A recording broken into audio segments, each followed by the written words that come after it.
Alright guys, base paint for glitter. I love using spray paint. What I do for this design is I give myself a few solid swirls and then I break up those swirls with a bit of that same color in the middle. So you can see how I did that with the black. For the orange, I'm going to go ahead and give the bottom a spray and then also fill in some of those white areas with the black.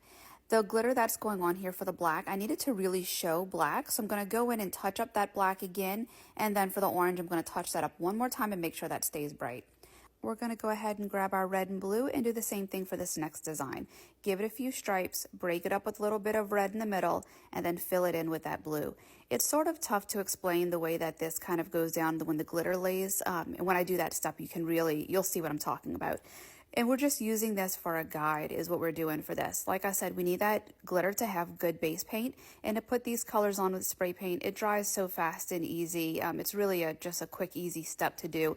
Gives great coverage. And like I said, just a guide so we can lay down those glitters and really get this design worked out the way we want. Step 3 is glitter, and it's coming up next.